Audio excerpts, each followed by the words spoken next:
Ujú, listo. Ok, ahí tenemos, vamos a empezar con nuestras diapositivas y como puedes apreciar en pantalla, okay, nos toca el tema de escuelas psicológicas, ¿correcto? El tema de hoy, escuelas psicológicas. Nosotros hemos visto semanas anteriores, ok, en semanas anteriores hemos visto los temas de origen de la psicología y cómo esta está ligada con la filosofía y también ligada con lo que es el pensamiento mágico y mítico religioso. Y luego vimos la psicología como ciencia, ¿no? La psicología ya como ciencia, cómo se empieza a definir la psicología como ciencia.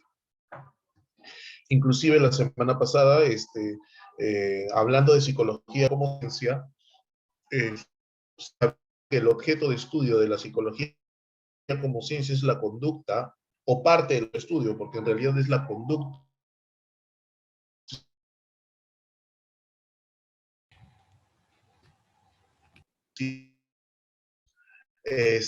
Para explicar la diferencia entre lo que es conducta y lo que es comportamiento, ¿no? Entre lo que es conducta y lo que es comportamiento, ¿no? Y espero que haya quedado claro, ¿no? Para resumir lo de la semana pasada, saludar es una conducta. La forma de saludar particular, individual que cada uno tiene, esa forma individual particular de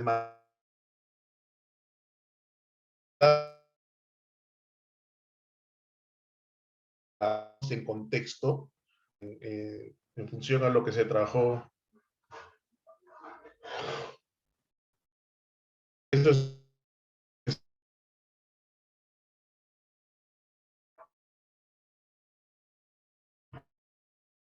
la mañana corre, pero no sé por qué en horas de la tarde, a partir de ahora, ¿será que mucha gente se conecta?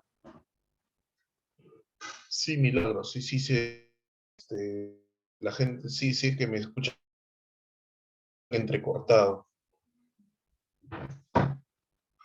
Yo les voy a pedir bastante paciencia. Sí, sí, sí, Nicolás, sí, sí, sí estaba. Yo les voy a dar estas horas, eh, 11 de la mañana, 12 del día, parece que hay una aglomeración de navegación y no permite, ¿no? He dictado de 8 a 10 de la mañana el día de hoy y ha fluido, ha corrido normal el internet, la conexión. Paciencia, por favor, ¿sí? Si necesitan que repita la explicación, sin ningún problema, yo la vuelvo a repetir. Correcto, sin ningún problema la vuelvo a repetir. ¿Estamos de acuerdo? ¿Sí? Ok, listo. Las disculpas del caso.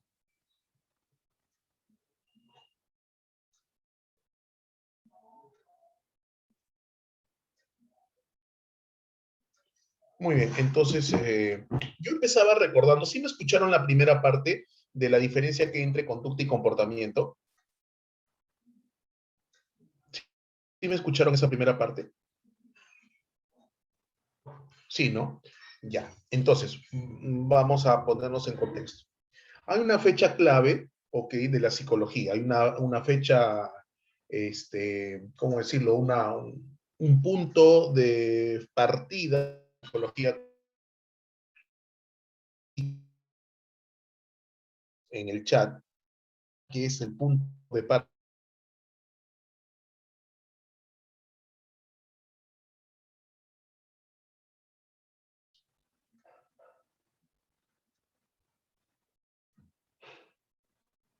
¿A qué año me refiero? ¿A qué año me refiero? Vamos, chicos, vamos. A ver, vuelvo a repetir. Aquí lo vuelvo a repetir. Vuelvo a repetir. Pregunto por la fecha en la cual la psicología se inicia como ciencia. No, Lucero. No, no, te equivocaste, Lucero. Hay que corregir, Lucerito. Ahora sí, Dana. Ah, ahora sí, Dana.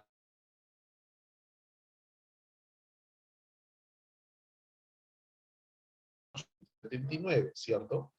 De 1879 para atrás, no se vaya a olvidar usted, de 1879 para atrás, la psicología no es considerada ciencia, principalmente porque, repito, principalmente porque no tiene un objeto de estudio definido. Recordarás tú, semanas atrás, las 2 semanas atrás, habíamos mencionado que la psicología nace a partir del estudio del alma, ¿no? Los filósofos antiguos, los filósofos de la antigua Grecia, especulaban con respecto al tema del alma, ¿correcto? El tema del alma.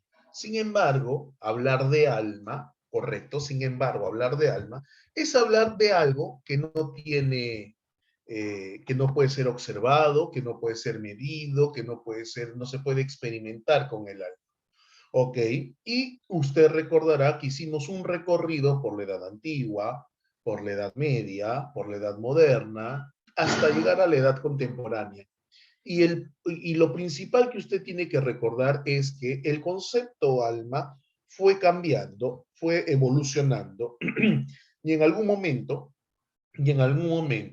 en vez de hablar de alma, se empieza a hablar de mente, la palabra mente. Y cuando se habla de mente, se habla de los procesos psíquicos, no los procesos mentales. Entiéndase memoria, entiéndase inteligencia, entiéndase pensamiento. Sin embargo, seguía siendo pura especulación, porque no había forma de experimentar en aquel entonces, no había forma de experimentar con temas relacionados a la mente, al pensamiento, a la inteligencia. No había forma todavía, ¿cierto? Y es así que aparecen personajes como Descartes, por ejemplo, que habla acerca de las ideas innatas, ¿no? Personajes como John Locke, los empiristas, que plantean, por ejemplo, el hecho de que se forman, a partir de la información captada por los sentidos, se forman ideas simples y de la combinación de ideas simples se forman ideas complejas, pero estas ideas simples, estas ideas complejas, necesariamente se formaban a partir de la información sensorial. Y ahí es donde me quiero detener para que tú entiendas lo que vamos a hacer a continuación. Bueno, esos son mis credenciales, ya me conoces. En el año de 1879, muchachos, en el año de 1879, se funda el primer laboratorio experimental de psicología. ¿Ok? Se funda el primer laboratorio experimental de psicología. Y en el año 1879, junto con a partir, en todo caso, a partir de la fundación del primer laboratorio experimental de psicología, ok, va a surgir la primera escuela psicológica, la primera corriente psicológica. Esta primera corriente psicológica recibe el nombre de estructuralismo. Recibe el nombre de estructuralismo, ¿correcto? Motivo por el cual, ¿no? Motivo por el cual mi gráfica, ¿no? Mi gráfica hace, aquí está, por ejemplo, mira, acá está la persona, hace referencia a una estructura, ¿no? Hace referencia a una estructura. Entonces, la primera escuela psicológica se llama, ¿por qué se llama estructuralismo? Dentro de un ratito te voy a mencionar por qué. Y las características y todo lo que tienes que saber con respecto a esta primera escuela psicológica. Pero antes de eso, debo recordarte lo que hace unos instantes te acabo de decir, de que cuando llegamos a la edad a la edad moderna, cuando llegamos a la edad moderna, básicamente con los empiristas, recuerda que el empirismo es una postura filosófica que afirma que el conocimiento necesariamente nace, se produce a partir de la información sensorial, a partir de la información sensorial. Micrófonos, por favor. Hace un instante te decía yo que, por ejemplo, Luke, ¿no? Hablaba de ideas simples y que las ideas, combinación de ideas simples, forman las ideas complejas, pero que estas ideas simples y complejas necesariamente se nacen o surgen a partir de la información sensorial. Conclusión, para que el aparato psíquico, para que el aparato mental, para que la mente pueda formar ideas, pueda pensar, pueda reflexionar, pueda hacer uso de la memoria, pueda hacer uso del aprendizaje, para que el aparato psíquico funcione, necesita necesariamente de la información sensorial. La información que los sentidos te brindan del medio ambiente externo, básicamente, ¿cierto? ¿Por qué ese dato es tan relevante, profesor? Porque antes del año 1879, años, unos 5 años o 3 años atrás, aparecen los nombres de Weber y de Fechner. Esos nombres también tenlos apuntado. Si tienes el material a la mano que se te ha alcanzado, subráyalos, resáltalos. El nombre de Weber y Fechner, ¿ok? Porque ellos van a ser considerados los precursores de la psicología científica. Repito, van a ser considerados los precursores de la psicología científica. ¿Correcto? Precursores de la psicología científica. ¿Por qué, profesor? Porque Weber y Fechner, y lo voy a escribir en el chat para todos, ok, Weber y Fechner son los que profundizan acerca de lo que se denomina la psicofísica. La psicofísica, ahí está con mayúsculas para que todos lo puedan tener, psicofísica. Ellos son psicofísicos, no son psicólogos porque la psicología no existe como ciencia.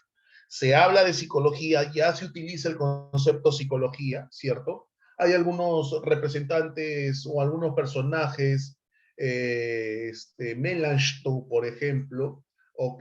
Que son los primeros en utilizar en la Europa occidental, ¿no? De allá del siglo XVI, siglo XVII, que empezaron a utilizar la palabra psicología, ¿no? La palabra psicología.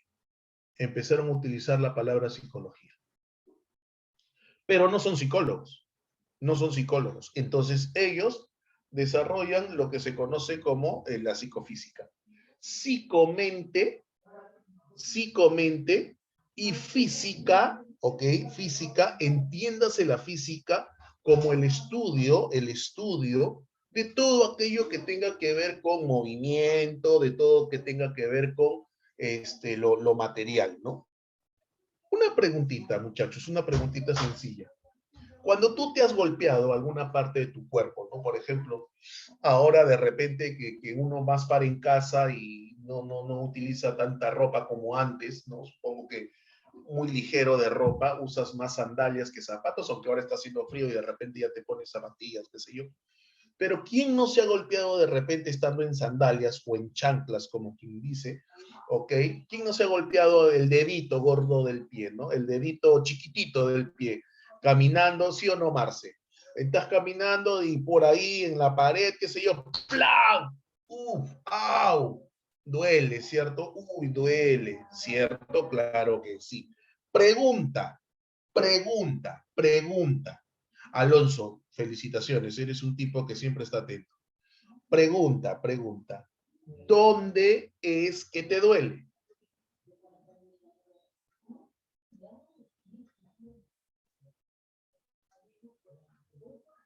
¿Dónde? En el huesito te duele, ¿sí o no, Marce? Ahí te duele, o sea, en el dedito. ¿Estamos de acuerdo, sí o no?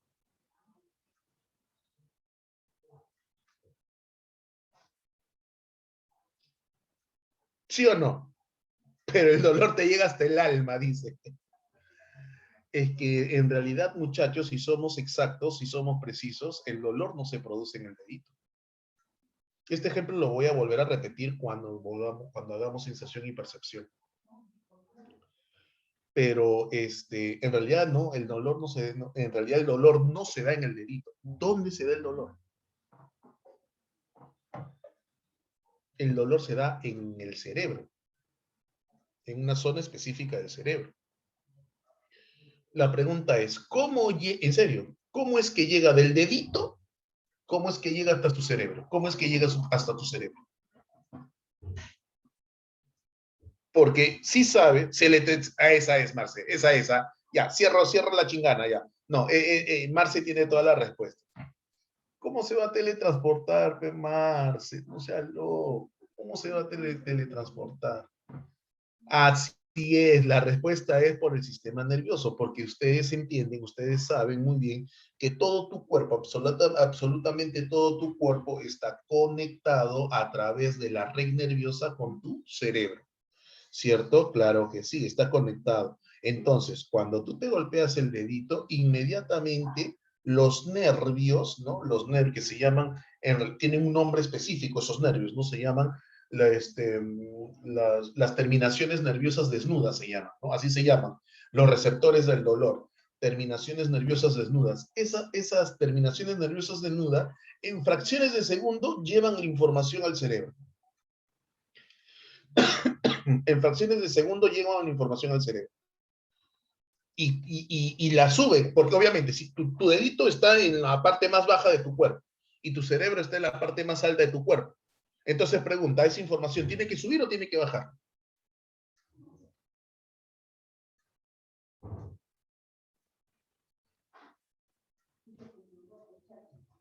Tiene que subir, ¿ok? Entonces sube a través de ¿qué? De los nervios ascendentes.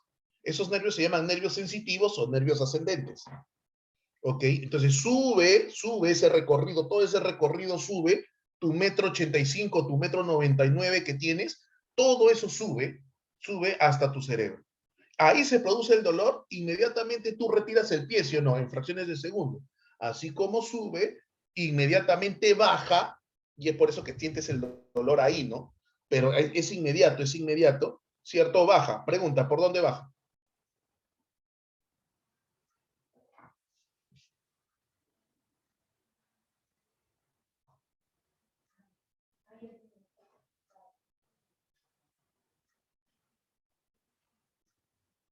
Así es, Lucero, por los nervios descendentes o motores.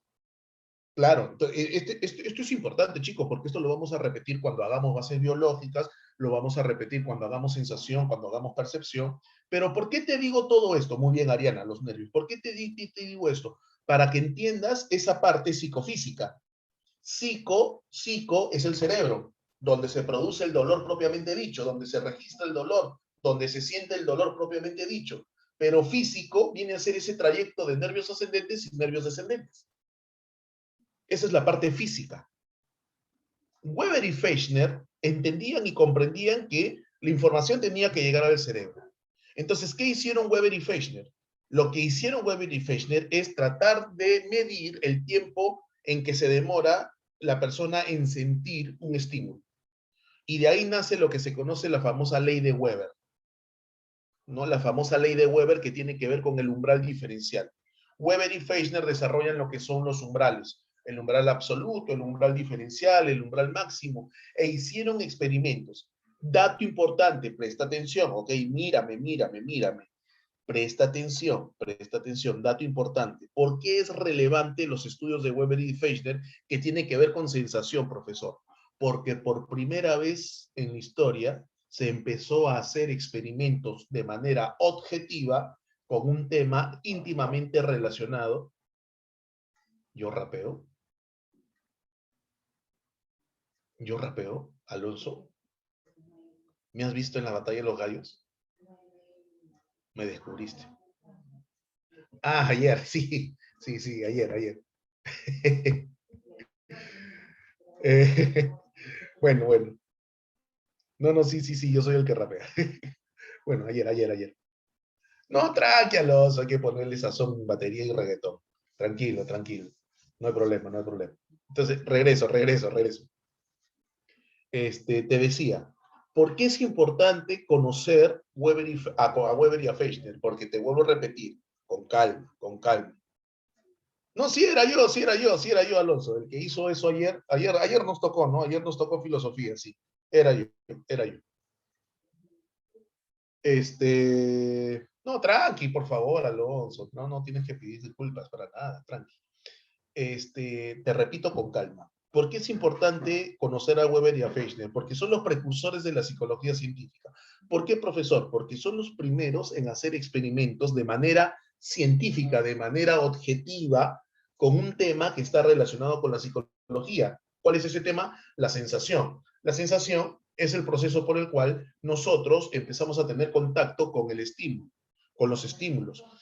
A través de la sensación uno siente frío, siente calor, y esa información nosotros necesitamos para poder procesar a través de la percepción, a través del pensamiento, a través de la inteligencia.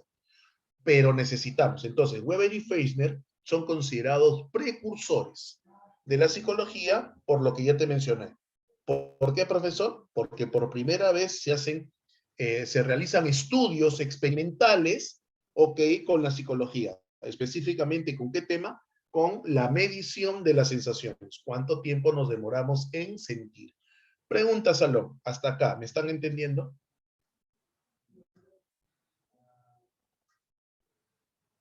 Ok, listo.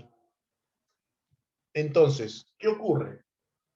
Ocurre que en el año 1879, ok, Wilhelm Wundt, Wilhelm Wundt funda el primer laboratorio experimental de psicología, Wilhelm Wundt. No lo vamos a escribir en el chat. Lo deben tener en el material, pero ahí te lo coloco. Wilhelm Wundt.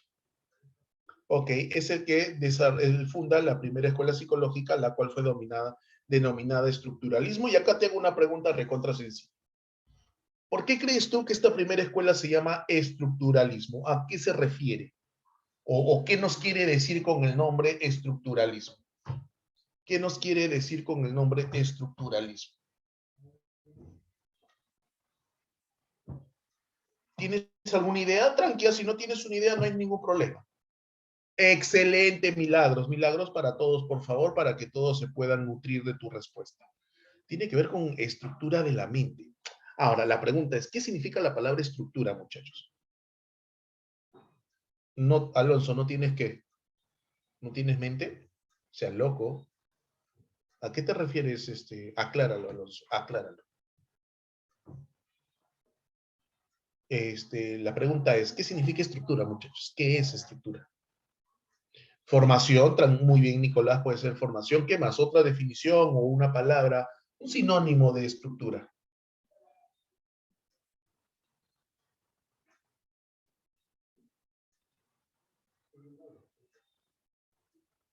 Partes, excelente, Isabel, muy bien. Muy bien, Isabel, también, por favor, escribe para todos, para que todos se nutran. Organización, ¿por qué no? Muy bien, excelente, muy bien, Angeli, muy bien, Alessandra. Claro que sí, ok, muy bien. Entonces, estructura tiene que ver con división, partes, organización, partes de un todo, ¿cierto? Claro que sí. Pero como bien dijo tu compañero, es una estructura, es una división, son niveles de qué? De la mente. De la mente. Y aquí es donde tú vas a entender por qué Weber y Fechner son precursores de la psicología científica, sobre todo del estructuralismo. ¿Por qué, profesor? Porque una vez que ya entendiste de que la escuela estructuralista hace referencia o sea, su nombre nos hace recordar a división, partes, el estructuralismo es la escuela psicológica, en primer lugar, es la primera escuela psicológica, donde surge en Leipzig, Alemania. Leipzig es la ciudad alemana donde se funda el primer laboratorio. Ahí mismo surge la primera escuela psicológica. ¿Quién es el fundador? Wilhelm Wundt. Wilhelm Wundt, que te lo he escrito en el chat. Y Wilhelm Wundt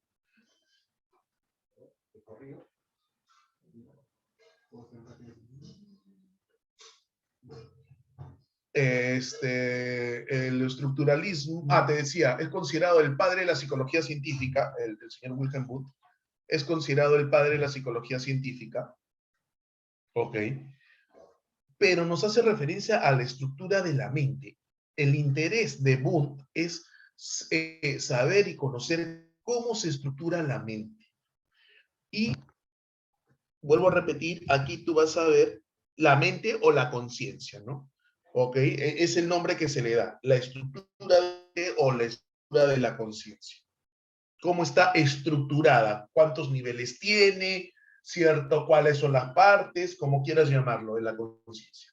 ¿Y cuáles son esas partes de la conciencia? Y aquí es donde tú vas a ver la influencia de Weber y Fechner, por supuesto, Angeli, por supuesto.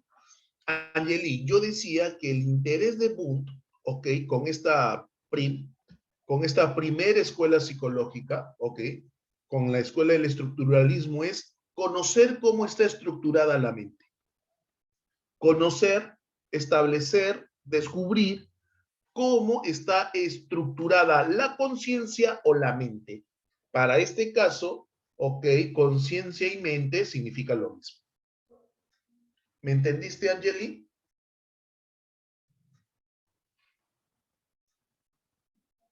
Ok, entonces te decía, Angeli, te decía, ahora ustedes van a ver por qué Weber y Fechner influyen tanto en Wundt.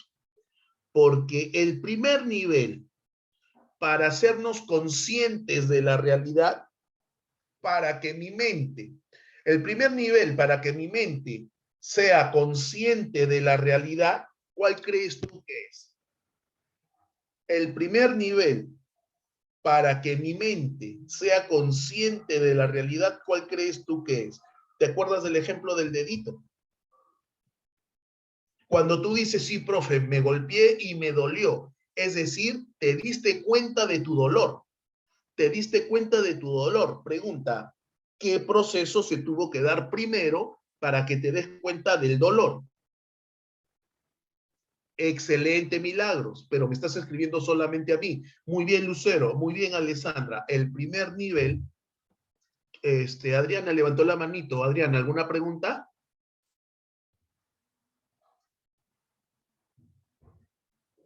Me parece que se me fue la manito. Ok, Adriana, no te preocupes. El de esta estructura, ¿cuál es? Las sensaciones. Tranqui, Adriana, tranqui, tranqui, no hay problema. ¿Por qué? Porque las sensaciones que te dan información sensorial. Pero la pregunta es,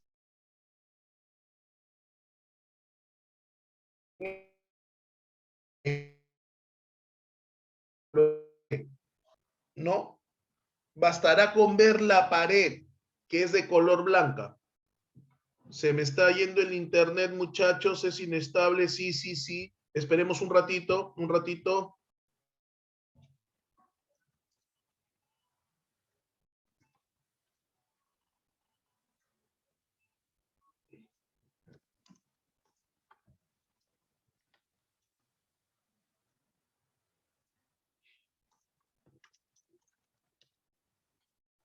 ¿Me escuchan ahora mejor?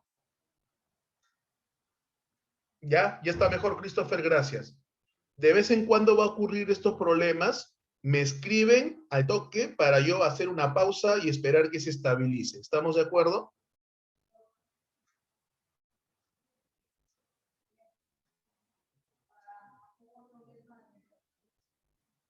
¿Sí? Ok, listo, muchachos. Entonces te decía, basta con ver una pared de color blanco para darme cuenta, para saber que es color blanco. La respuesta es no. Ok, en el ejemplo de la pared de blanco, yo tengo en mis ojos, insisto, voy a volver a repetir esto cuando haga el tema de sensaciones, pero en mi vista, en las vistas, nosotros tenemos unos receptores que son los conos y bastones. Esos conos y bastones recogen la información, ok, recogen ese estímulo luminoso, lo recogen, ¿correcto? Y la llevan al cerebro. Y cuando llega en el lóbulo occipital, ahí se procesa si se trata de un color o se trata del blanco, ¿ok? Por poner el ejemplo. Entonces, pero esa información tiene que llegar a mi cerebro. Tanto, voy despacito para que me entiendan.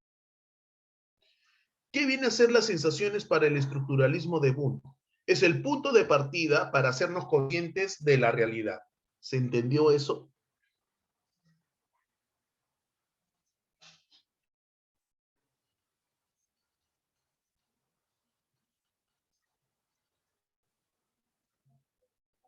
¿Sí? Listo. Alonso, si bien es cierto, es el punto de partida para hacerme consciente, no basta con las sensaciones para hacer. ¿Por qué, profesor? Porque el segundo nivel, la segunda estructura para hacerme consciente son las imágenes. Y esto está más relacionado con la percepción que con la sensación. No, más adelante esto se llamará percepción. Pero ahorita Boone dice que una vez que se capta la información sensorial, esa información sensorial llega a tu cerebro y se forma lo que él denomina imágenes. Una imagen de esa información sensorial. Se forma una imagen a partir de esa información sensorial. Pero, creo que tú estás tentado a pensar que una imagen solamente es lo visual. No, porque en el caso del ejemplo del dolor, ok, no es que yo vea el dolor, siento el dolor, pero imagen del dolor. En el caso de los sonidos, yo no veo los sonidos, pero, ok, yo sí capto los sonidos y me formo una imagen de aquello que estoy, con obviamente con los oídos, ¿no? Lo cierto es que nos formamos imágenes, ¿ok? Lo cierto es que nos formamos imágenes. Entonces, la sensación es el primer nivel, luego me formo la imagen, eso ya es a nivel cerebral, la sensación a nivel de sentidos, tacto, gusto, olfato, la imagen ya es a nivel de mente, a nivel de cerebro, pero dice Boone que no queda ahí, porque el tercer nivel son los sentimientos. Y entiéndase aquí sentimientos, no amor, no odio, no lo que tú sientes por tu tóxico, no ese sentimiento de toxicidad que tienes, no. Entonces, profesor, ¿a qué se refiere? Se refiere a el agrado o desagrado de la imagen que me acabo de formar. Por ejemplo, el dedito chiquito del pie, estoy en chancletas, me golpeo, esa información, se produce la sensación, sube la información al cerebro, nervios sensitivos, baja la información del dedito, y por eso siento dolor en mi dedito, nervios motores. Pero cuando la información sube a mi cerebro, se forma una imagen. Se forma la imagen.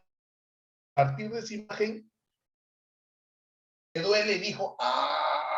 Y rechazo. Siento, así lo rechazo en que es frente a la situación por la cual me he golpeado.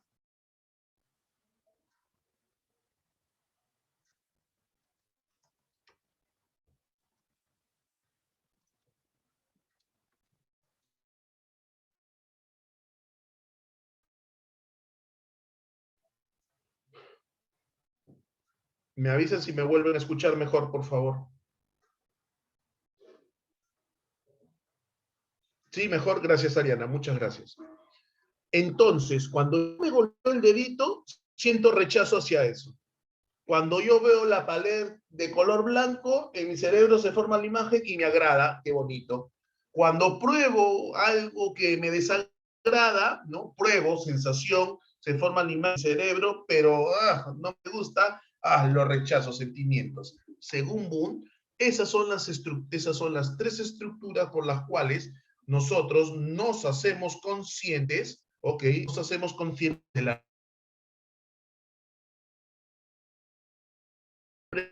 Marcos. ¿Cuál es el primer objeto de estudio de la psicología?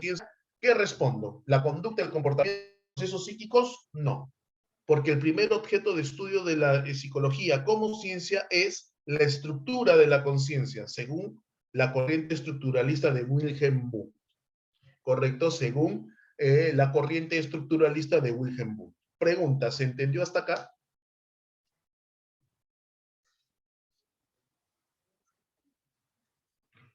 ¿Dónde surge el estructuralismo, chicos? ¿Dónde surge el estructuralismo? En Leipzig. ¿Dónde queda Leipzig? En Alemania. Correcto, en Alemania. Entonces, la primera escuela psicológica surge en Alemania. Ok. Tischner, Tischner, colaborador con Bund, colaborador con Bund, va a ser quien lleve el estructuralismo como nueva disciplina, ¿no? Dentro de la psicología, como un conocimiento nuevo, lo lleva a los Estados Unidos. ¿Ok? Lleva a los Estados Unidos. Tischner lleva la psicología, el estructuralismo, a los Estados Unidos. En los Estados Unidos se empieza a dictar la cátedra de estructuralismo en algunas universidades norteamericanas. ¿No? No se enseña psicología en sí, se enseña estructuralismo, se enseña estructuralismo. Y se empieza a hablar de este tema, de las sensaciones, los experimentos de sensaciones y qué sé. Entonces, esa va a ser la influencia para el surgimiento de la segunda escuela psicológica. La segunda escuela psicológica. Pero antes de eso, la crítica al estructuralismo, me estaba olvidando. ¿Qué se le va a criticar al estructuralismo? Primera crítica al estructuralismo. ¿Ok? Primera crítica al estructuralismo. Se le critica el método utilizado. Otra vez, despacito muchachos para que puedan entender. ¿Cuál es cuál es ¿cómo llamarlo? ¿Cuál es el reconocimiento que se le da al estructuralismo, ¿no? ¿Qué se le reconoce al estructuralismo? Se le reconoce el brindarle a la psicología un objeto de estudio científico por primera vez. ¿Cuál es ese objeto de estudio? La estructura de la conciencia, ¿no? Tratar de establecer cuál es la estructura de la conciencia. Y listo. Si eso se le reconoce, ¿qué se le critica? Se le critica el método utilizado para conocer cómo está estructurada la conciencia o la mente. ¿Qué método utilizó el estructuralismo? Utilizó el método de la introspección. Si tú recuerdas la clase de la semana pasada, cuando habíamos hablado de métodos de la psicología, el primer método es el que mencionamos, es el método del método descriptivo. Y hay dos formas de utilizar el método descriptivo. El método de la introspección y el método de la extrospección. La introspección fue el primer método utilizado por la psicología como ciencia. El método de la introspección es el primer método, ¿ok?, de la psicología utilizada ya como ciencia. Sin embargo, también hay que decir que es un método que tiene poco rigor científico.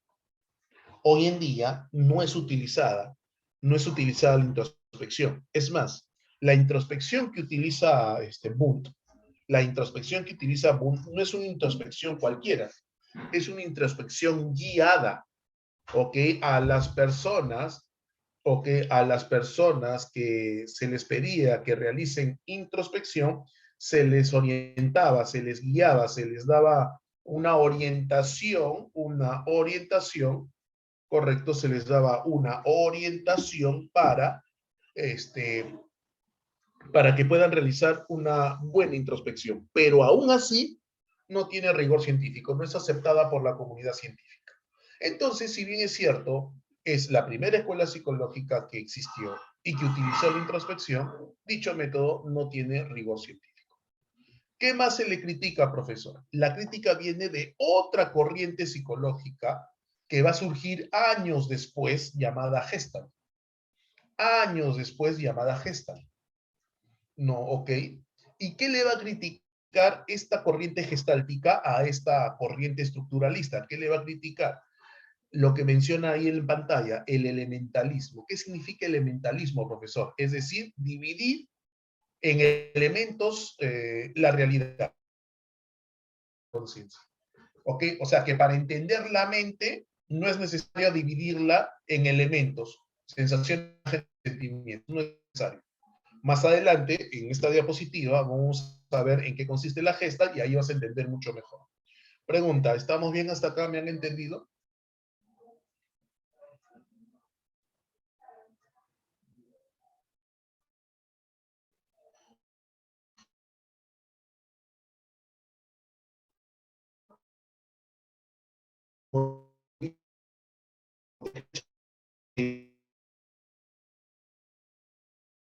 Entonces, los estudiantes norteamericanos empiezan ante esta postura, ¿no? Oye, ¿qué va? Sí,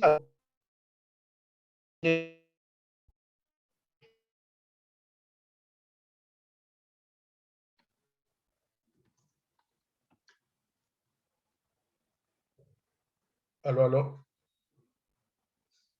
Me avisan, me avisan. Ahora sí, ya está Alonso. Los demás confirmen. Chévere, muchachos. Así tenemos que jugar, muchachos. Hay que sacarle la vuelta al sistema. Listo. Ok, entonces, sin embargo, va a surgir un grupo de estudiantes, ¿no? Futuros científicos, que le van a encontrar peros a esta corriente estructuralista. Ok, sobre todo al uso del método introspectivo, sobre todo a tratar de encontrarle sentido práctico a la denominada reciente naciente psicología. ¿Cómo es eso, profesor? Claro, ¿de qué te sirve?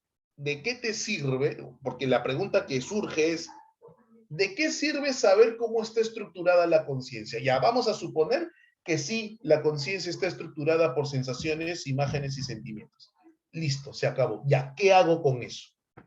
En otras palabras, muchachos, la corriente psicológica que va a surgir en los Estados Unidos se va a preguntar, ¿para qué sirve la conciencia? ¿Para qué sirve la mente? ¿Cuál es la funcionalidad? ¿Cómo funciona la mente? ¿Por qué es más importante saber cómo funciona que cómo está estructurada? Obviamente, porque si sé cómo funciona, la voy a entender, la voy a comprender, ¿cierto? Entonces, de esa manera sabré cómo piensa la gente, cómo analiza la gente, qué utiliza la gente para pensar, para razonar. En otras palabras, su finalidad. Nos estamos refiriendo a la psicología. Y esta gráfica que tú ves en la parte izquierda de tu pantalla hace referencia a ese engranaje, ¿no? Cómo funciona el engranaje. En este caso, este engranaje, porque obviamente todavía está ligado al estructuralismo, cómo funcionan esos engranajes y qué finalidad tiene ese engranaje, para qué funciona de tal o cual manera. ¿Ok? Claro, entonces, importante en esta nueva corriente, que todavía no la coloco en pantalla, es dos cosas. Uno, ¿cómo funciona y qué finalidad tiene la mente? Esas son las dos preguntas interesantes. Esas dos preguntas me gustaría que las tengas en claro siempre cuando hables de esta segunda corriente psicológica. ¿Cuáles son las dos preguntas, profesor? Uno, ¿cómo funciona la mente y para qué sirve la mente? ¿Qué ganamos con la mente? ¿Ok? El nombre de esta corriente psicológica va a nacer justamente de la primera pregunta. ¿Cómo funciona la mente? El funcionalismo. ¿Ok? Entonces, cuando a mí me hablan de funcionalismo, el funcionalismo es la segunda escuela psicológica, la segunda corriente psicológica, que se va a interesar no por saber cómo está estructurada la mente, porque de poco o nada me sirve saber cómo está estructurada, pero sí me va a servir cómo, me va mucho saber cómo funciona, porque de esa manera voy a poder entender para qué me sirve la mente, ¿no? ¿Otra vez?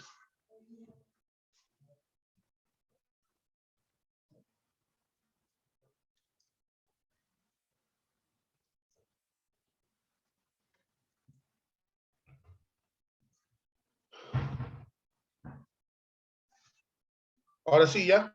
Listo. Ok. Ahora sí. Te decía, ¿no? Me interesa saber cómo es que funciona, ¿cierto? ¿Cómo es que funciona? Insisto, poco o nada me sirve saber cómo está estructurado. Es más, ya sé cómo está estructurada. De ser cierto de que está estructurada por sensaciones, imágenes y sentimientos, ¿eso de qué me sirve? ¿Para qué me sirve? Entendamos que la corriente funcionalista surge en los Estados Unidos. Y los Estados Unidos es un país, es una sociedad que se caracteriza por una filosofía denominada pragmática, el pragmatismo. Justamente este representante, que dentro de un rato vamos a ver, del funcionalismo, también es el fundador en la filosofía de lo que se conoce como el pragmatismo. Eh, Alonso. Sí, Alonso. Ayer no me has escuchado en clase, Alonso.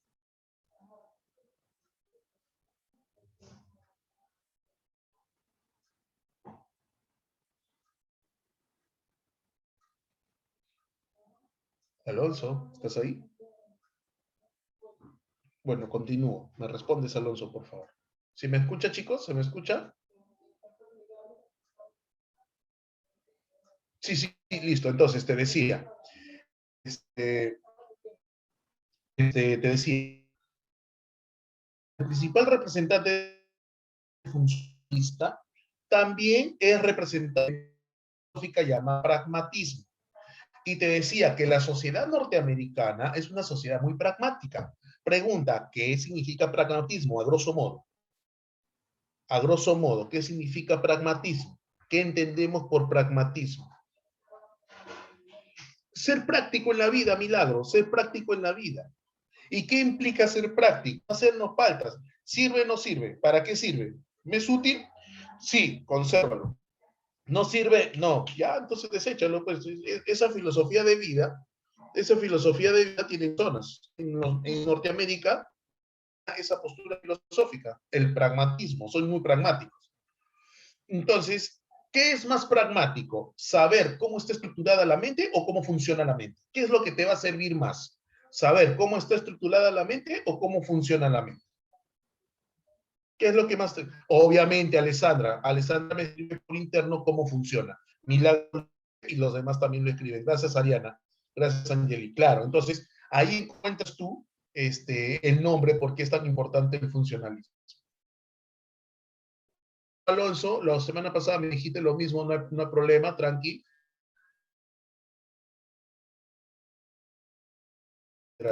Ok, sé que tienes colegio, creo, ¿no?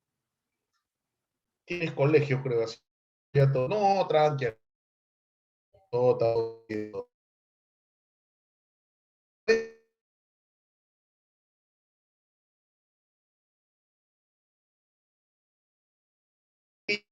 También es fundador o máximo representante de la corriente, de la postura filosófica llamada y en psicología del funcionalismo. ¿Correcto? Muy bien. Entonces, ver cómo funciona. ¿Por qué o para qué? Porque en caso de dice, por ejemplo, mira, esta parte es interesante, pero necesito que me prestes mucha atención. Que toda modificación mental va acompañada. A ver, me avisan.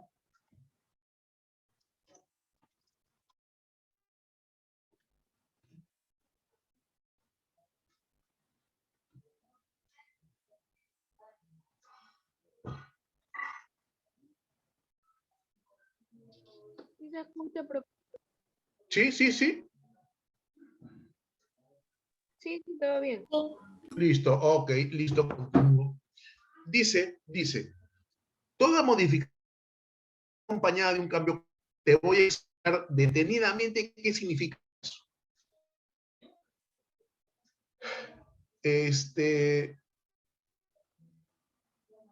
Están en pantalla, Alessandra, está en pantalla. William James y...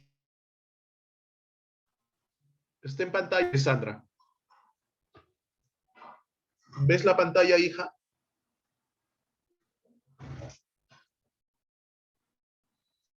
¿Estás conmigo, Alessandra? ¿Estás con nosotros? Bueno, espero que sí. Continúo con la explicación. Listo, hija, listo. Ahí están los nombres en pantalla. A ver, por ejemplo, ¿no? Por ejemplo,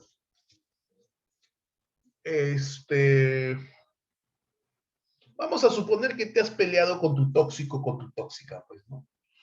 ¿No? Y como estás con cólera, dices, este imbécil ya se fregó, nunca más lo vuelvo a llamar, ¿no? Y estás pensando así porque seguramente estás con cólera. Pero la cólera te dura un día, 2 días, máximo 3 días. Y al tercer día estás empezando a cambiar de pensamiento y empiezas a decir, bueno, yo también soy caprichosa. Sí, pues, y por eso él se molestó. Siempre que me pongo caprichosa, siempre las cosas van mal. Y empiezas primero dijiste, yo no lo llamo, jamás lo voy a llamar, pero al segundo día, al tercer día, tu pensamiento empieza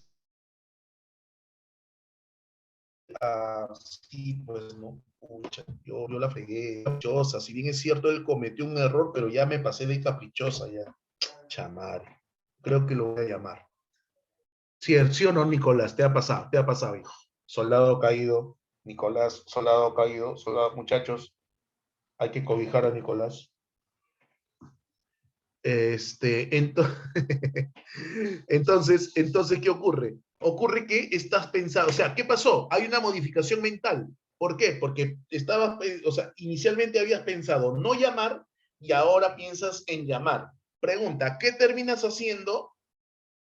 Probablemente, porque no necesariamente es así, pero ¿qué podrías terminar haciendo? Llamando. Levantas el fono y llamas.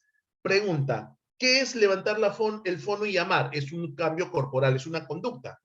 Pero esa conducta nace a partir de ¿qué? A partir de la modificación mental, a partir de la modificación de tu pensamiento. Entonces, importante el funcionalismo, ¿por qué? Porque el funcionalismo empieza a tratar de establecer esa conexión mente-cuerpo, que ya se había dado con otros filósofos.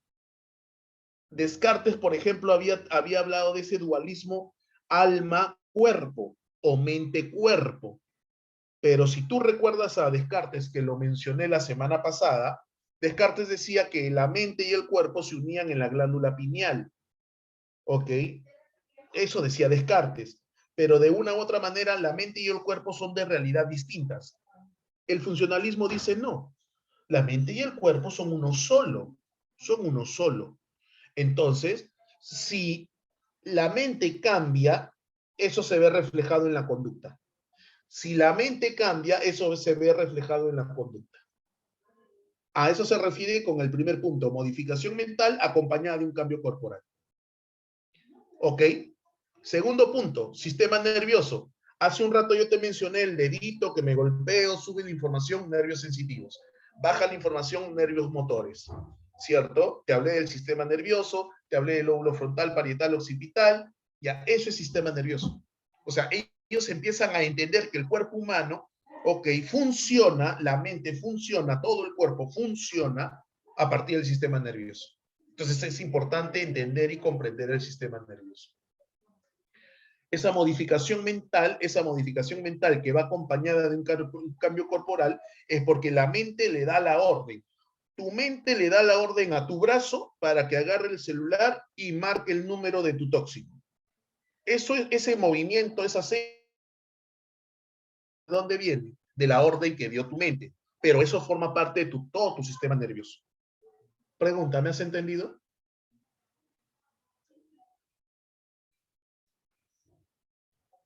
Sí, profesor.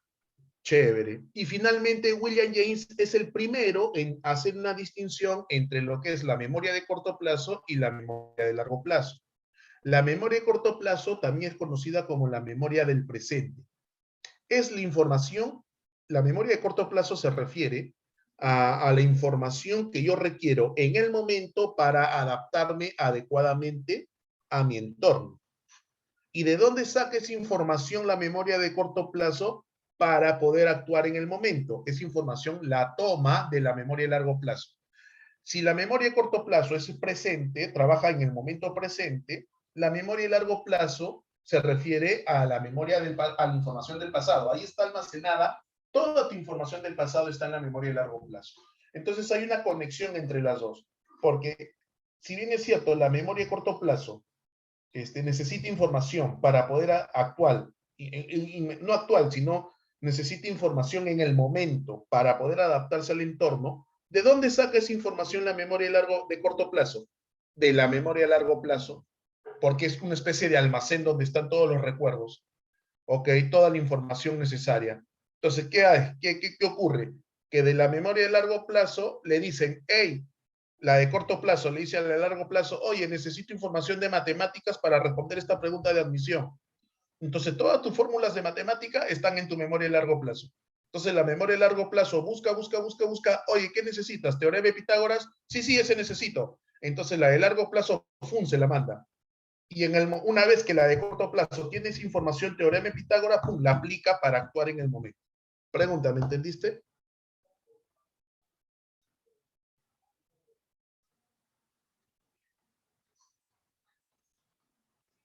Listo. Entonces, él es el que hace esa distinción entre memoria de corto plazo y memoria de largo plazo. John Dewey va a ser un científico que se va a destacar mucho más, y este dato es importante, se va a destacar mucho más en el campo pedagógico, en el campo de la educación, en el campo de la educación, ¿correcto? ¿Por qué? Porque él va a plantear que todos estos conocimientos que surgen a partir del funcionalismo tienen que servir para algo. Recuerda que hay una influencia pragmática, ¿ok? Entonces, él va a decir que todo esto debe servir para algo, para que nos adaptemos adecuadamente al entorno. Y en el caso de los estudiantes, para que se adapten adecuadamente al entorno educativo. William James va a incorporar al funcionalismo la psicología, el darwinismo a la psicología. Eso quiere decir que hablar de evolución, ¿no? Entonces la mente ha evolucionado. Hay que entender que la mente no ha sido siempre así, sino que al igual que en algún momento evolucionó las cuerdas vocales, el dedo prensor, la mente también evolucionó. Al igual que la Gestalt, Dewey va a rechazar el asociacionismo atomista, es decir, reducirlo todo a la mínima expresión, quedando en 3 niveles, sensaciones, imágenes y sentimientos, va a rechazar. Y otro dato importantísimo es que para Dewey, la conducta es el punto principal, pero la conducta se manifiesta, es la manifestación de la mente. Por lo tanto, ahí entendemos la relación mente-cuerpo, ¿no? Y ahí empieza a tener forma, ¿qué cosa? Empieza a tener forma el objeto de estudio de la psicología, la conducta, el comportamiento y los procesos psíquicos. A mí me preguntan, ¿cuál es el objeto de estudio del funcionalismo? Al funcionalismo le interesa conocer, entender, comprender cómo funciona la mente o la conciencia. A diferencia del estructuralismo, que le interesa solamente saber cómo está estructurada. Y para los funcionalistas eso sirve de poco o de nada. Es más importante saber cómo funciona. ¿Para qué? Para lograr adaptarnos al entorno. ¿Ok? Esa palabra final es importante. Adaptación. Por eso hablamos de darwinismo también. Para lograr la adaptación al entorno. Pregunta, ¿se ha entendido hasta acá? Sí, profesor. Cuatro aspectos importantes del funcionalismo. Las posibilidades, o sea, gracias a los procesos psíquicos nos adaptamos. Primer rasgo importante. ¿Qué permite el funcionalismo también? Entender y comprender que esos procesos psíquicos no son estándares, ¿ok? No son iguales para todos. ¿Por qué? Porque tu forma de procesar información es distinta a la forma en que yo proceso. Por lo tanto, le ponen interés a las diferencias individuales. ¿Qué otro dato importante? Importancia de las aplicaciones de la psicología. ¿Dónde puedo aplicar esto? Como te decía, Dewey lo aplica en el ámbito educativo. Y a partir de ahí nacen distintas corrientes que van a plantear cuál es la mejor forma de enseñanza que se debe, o sea, cuál es la mejor forma de procesar la información de los estudiantes. Y aparecen pues lo que son las técnicas de estudio, aparecen pues lo que son los métodos de estudio y todo eso. Y finalmente, no necesariamente, o en todo caso, también rechaza la introspección porque considera que es un método poco científico y va a utilizar otros métodos, entre ellos el de la extrospección, la observación, pero también los métodos experimentales. Siguiente corriente psicológica.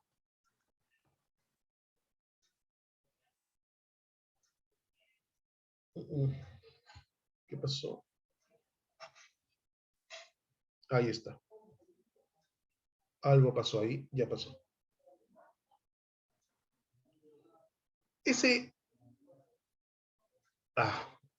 Un ratito, muchachos, se me fue la diapositiva. Voy a rescatarla. Voy a rescatar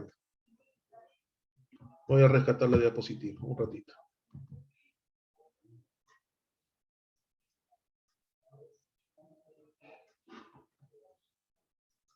No se vayan, por favor.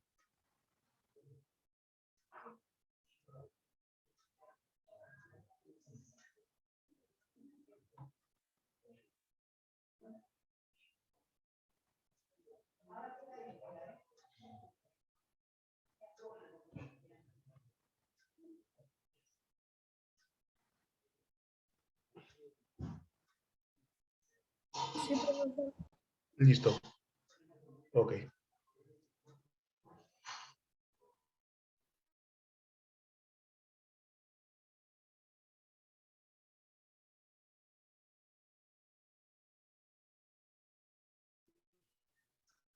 Entonces,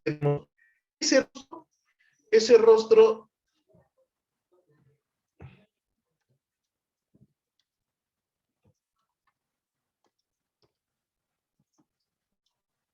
me avisan si se escucha. No se escucha, profesor. Esperemos.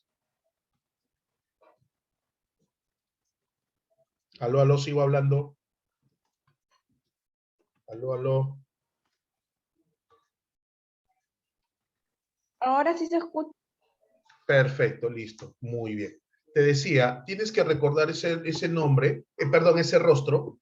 Ese rostro en psicología es muy conocido, es el rostro de Sigmund Freud. ¿Y quién es Sigmund Freud, profesor? El que desarrolla el psicoanálisis. Voy a ponerte un video, así que presta atención, porque en este video vas a ver algunos, o vas a escuchar también, vas a poder apreciar algunos de los conceptos más importantes del psicoanálisis. Me avisas si tienes audio. Freud recibe una pequeña... ¿Se escucha? Sí. Listo. Ok, lo vuelvo a poner.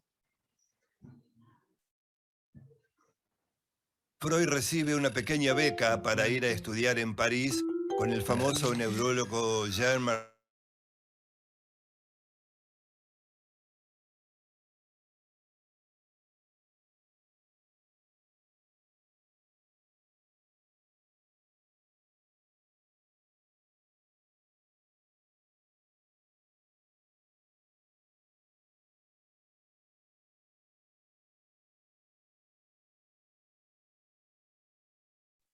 Profesor, no se escucha, se congeló.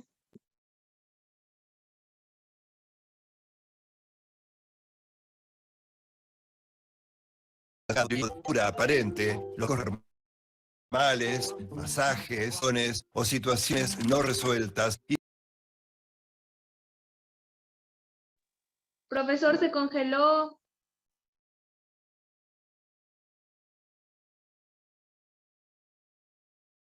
no una enfermedad del sistema nervioso. Las neurosis surgen de conflictos, frustraciones o situaciones no resueltas y se manifiestan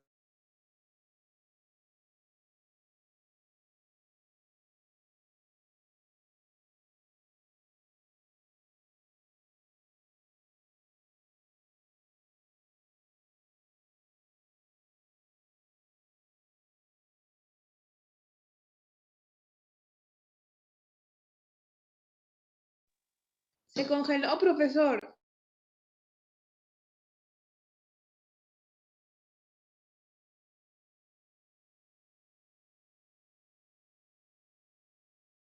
dado un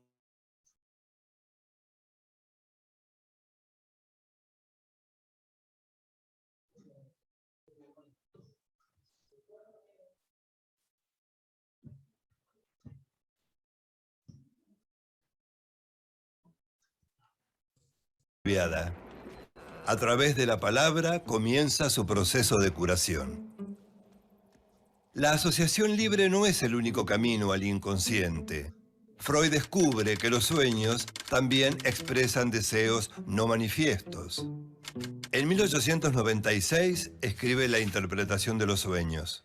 En este estudio explica que a través de los sueños también es posible abordar cuestiones arraigadas en el inconsciente. Es decir, los sueños son otra de sus llaves de acceso. ¿Me escuchan, chicos? Cuando a mí me hablan de psicoanálisis, Sí. cuando a mí me hablan de... Listo, gracias. Cuando a mí me hablan de psicoanálisis, Sí, luego te lo paso, Isabel, ¿sí? Déjame terminar la explicación para poder pasarte los enlaces. Los tengo almacenados, ahorita no los tengo a la mano, pero sí te los voy a hacer llegar.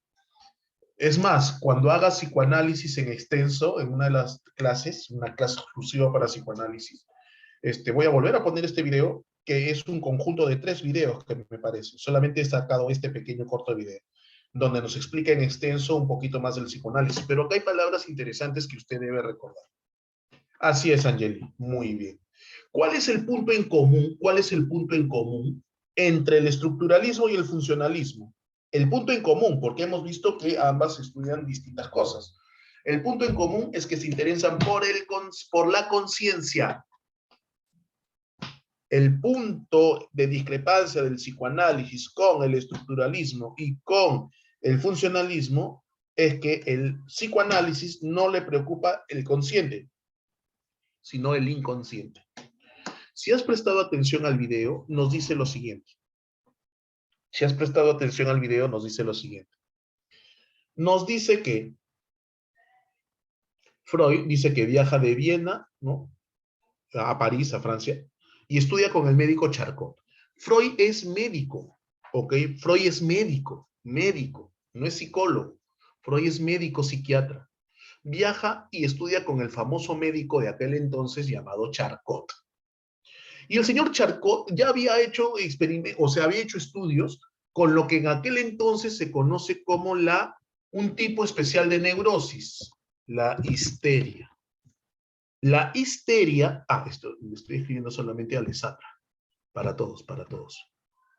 La histeria es un tipo de neurosis, otro concepto que está relacionado con el psicoanálisis, histeria, neurosis. La histeria es un tipo específico de neurosis.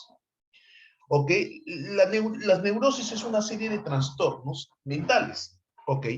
Pero en un primer momento, los médicos, como Charcot, por ejemplo, u otros médicos, no creían que...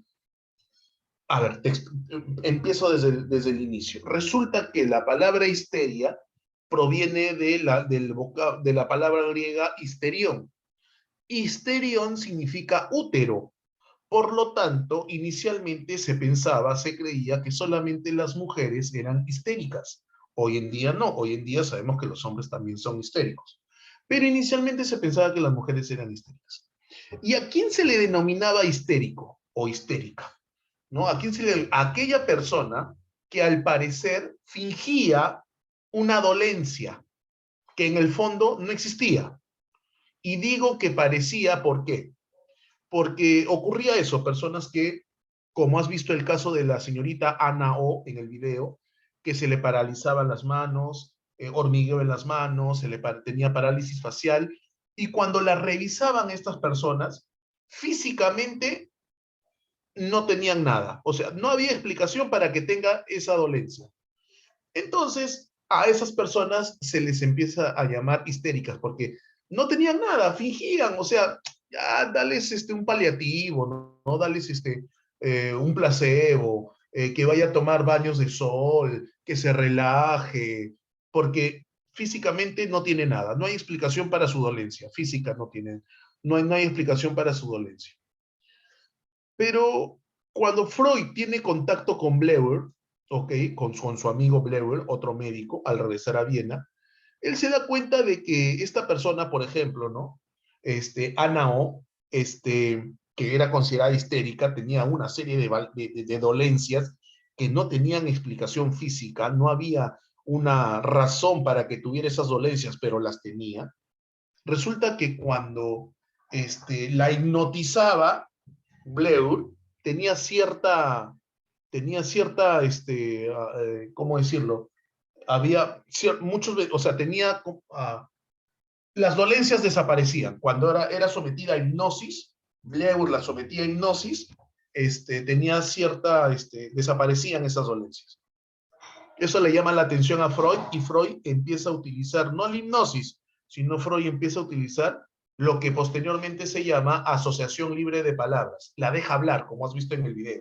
Entonces, cuando ella hablaba y hablaba y hablaba y hablaba, inconscientemente iba liberando aquello que lo afligía, inconscientemente. Entonces, al liberar eso, desaparecían las dolencias. Entonces Freud dice, el problema es mental, no es físico.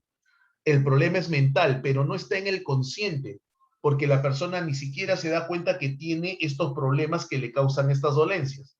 El problema está en esa parte del ser humano que es oculta inclusive para él. ¿Cómo se llama esa parte? El inconsciente.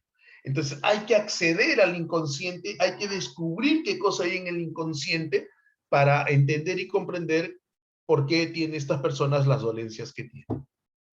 ¿Qué métodos utilizaba psicoanálisis? Introspección, no. ¿Utilizaba algún otro método científico? No. Aunque te parezca mentira y no lo vayas a tildar de drogadicto a Freud, pero en algún momento Freud, él utilizaba y también le daba a sus pacientes cocaína. Él utilizaba cocaína.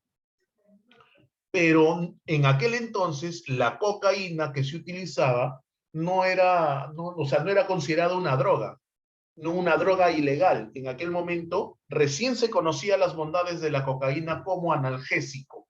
Como analgésico. Los odontólogos utilizaban cocaína.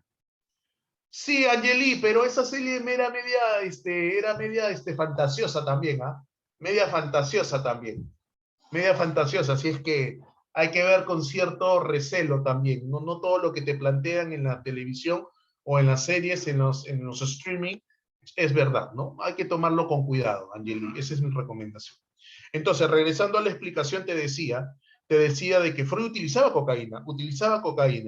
¿Por qué? Porque la cocaína justamente te inducía pues al relax, ¿no? Al relax y hacía que las personas, la cocaína tiene estos efectos alucinógenos, pues, ¿no?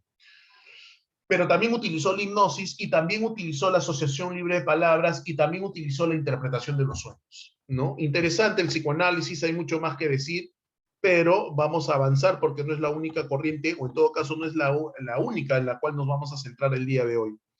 El psicoanálisis se concentra entonces en el inconsciente y ahí están 3 aspectos que para el día de hoy necesito que entiendas.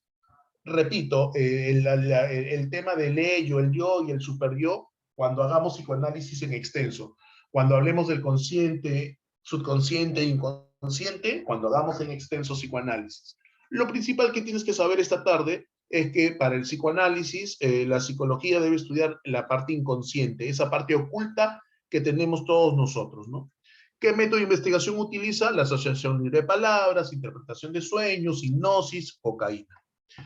Se utilizaba, el psicoanálisis era considerado un método terapéutico para el tratamiento de estos trastornos neuróticos, específicamente la histeria, ¿ok? Específicamente la histeria. Y recuerda que estos trastornos neuróticos se caracterizan porque su origen no es físico, ¿ok? No es físico. Cuando digo físico es que no hay ningún problema a nivel estómago, a nivel corazón, no, es mental, ¿ok? Es mental, son problemas mentales. ¿Ok? Mentales. No es locura, por si acaso, no es locura, no lo confundas, no es locura. No tiene nada que ver con locura, sino traumas mentales, traumas que la persona no ha sabido procesar. ¿Ok? Y termina siendo un conjunto de teorías psicológicas y psicoterapéuticas. Bueno, ese es el psicoanálisis de Freud.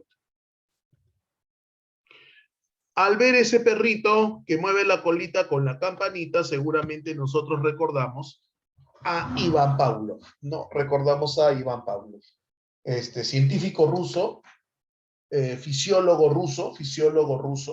Retomamos, estructuralismo, Alemania, funcionalismo, Estados Unidos, psicoanálisis, la ciudad de Viena, Austria. Y ahora nos mudamos, ¿a dónde? Nos mudamos a Rusia. Y en Rusia, ¿a quién encontramos? Esta corriente psicológica denominada reflexología. ¿Correcto? Ahora, con cuidado, ¿ah? Con cuidado. ¿Por qué, profesor? Porque seguramente, y probablemente las señoritas me entiendan mejor, ok, cuando has ido al centro de Lima, por ahí, sí, bueno, en realidad no sé en qué parte del Perú está, pero acá en el centro de Lima, no hablamos de la calle Capón, ¿no? El barrio chino, por ahí, suelen haber algunos, ¿no? ¿Cómo se llama? Algunos consultorios, entre comillas, que dicen, ¿no? Reflexología. Pero esa reflexología a la que se refieren a los puntos neurálgicos en la planta del pie, es decir, te hacen masajes en los pies porque en la planta de los pies hay terminaciones nerviosas. Entonces, cuando te masajean los pies, sientes un relajo total. ¿Por qué? Porque ahí hay terminaciones nerviosas. A eso también se le llama reflexología, pero no tiene nada que ver con la reflexología que vamos a hablar ahorita. ¿Se entendió?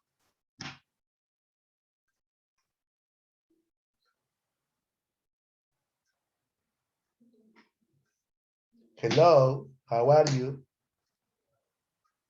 Ok, gracias Lucerito por responder. Gracias por responder. Muchas gracias.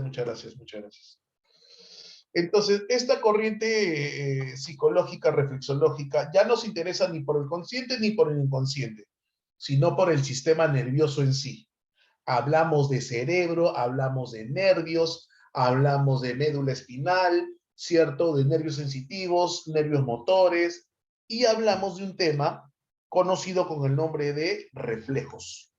Conducta refleja, lo mencionamos la semana pasada, o respuesta refleja. Conducta refleja o respuesta refleja. Muy bien. El máximo representante de esta corriente es el ruso, no es el único, pero el máximo representante es el ruso Iván Petrovich Pavlov. Ok, Iván Petrovich Pavlov, ¿correcto? Iván Pavlov, repito, médico fisiólogo, estaba estudiando, en realidad no le interesaba la psicología, o sea, era un tema que para él, bueno, él tenía otros intereses, ¿no? ¿Cuál era el interés de Pavlov? El interés de Pavlov era establecer cómo funciona el sistema digestivo de los mamíferos, de los animales, en este caso del perro. ¿Cómo funciona el sistema digestivo del perro? Entonces, y para entender cómo funciona el sistema digestivo del perro, él hizo una serie de experimentos. Y lo que necesitaba en primer lugar era medir la salivación del perro, ¿no? Porque la salivación es parte de todo el proceso del sistema digestivo. Entonces, él estaba midiendo cuánta saliva produce el perro, ¿no? Como parte de su proceso digestivo. La pregunta es, ¿y cómo hago para que el perro produzca saliva? Porque el perro no siempre está salivando. Ah, ya, entonces Pablo dice, pero sencillo, dice, ¿no? Si queremos que el perro produzca saliva, pongámosle carne, una chuleta de carne, en el hocico, y allí el perro va a empezar a salivar. ¿Por qué? Porque la carne es un estímulo que va a provocar una respuesta, la salivación. Hasta ahí no hay nada de extraordinario, porque todo el mundo sabe eso, ¿cierto? Cuando salivo es porque hay un estímulo que estimula mis papilas gustativas. En el perro también tiene papilas gustativas, le pongo la carne en el hocico, va a estimular las papilas gustativas y va a producir salivación. Hasta ahí todo bien, todo tranquilo, no hay nada nuevo. Si yo quiero que el perro salive, tengo que mostrarle, tengo que darle, tengo que ponerle en el hocico la carne, la chuleta de carne. Perfecto. ¿Qué viene a ser la carne? La carne viene a ser... La carne viene a ser...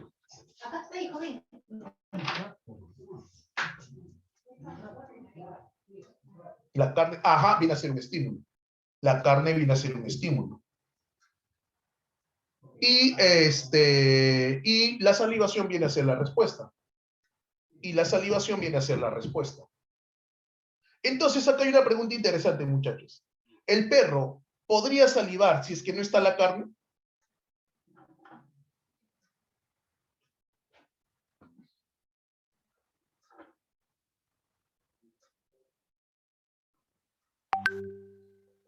¿Sí, Angeli? Angeli me pone que sí. Pero me ponen así con signo de interrogación. De manera natural, el perro, si no hay estímulo, no tendría por qué salivar. En otras palabras, mientras tú no pongas carne en el hocico del perro, el perro no tendría por qué salivar. Mientras tú no coloques el trozo de carne en el hocico del perro, el perro no tendría por qué salivar. Sin embargo, un día Pavlov, tras hacer los experimentos, ¿no? Al perro lo ató, inclusive le hizo una incisión, un corte a la altura de la glándula salival para que por ahí poder recolectar la saliva y todo eso. Un día Pavlov entra al laboratorio y ocurre algo inesperado, algo que Pavlov no se esperaba. ¿Qué cosa, profesor? Que el perro empezara a salivar. Pero usted me acaba de decir ahorita, profesor, que el perro no tendría por qué salivar si es que no está la carne en el hocico. Efectivamente. Eso le llamó la atención a Pavlov y dijo, oye, ¿qué pasó acá? Se puso a analizar, estudiar, analizar y dijo, ¿saben qué? Este perro ha aprendido. Este perro ha aprendido a que cuando yo, que soy el que le traigo la carne, entre, salive.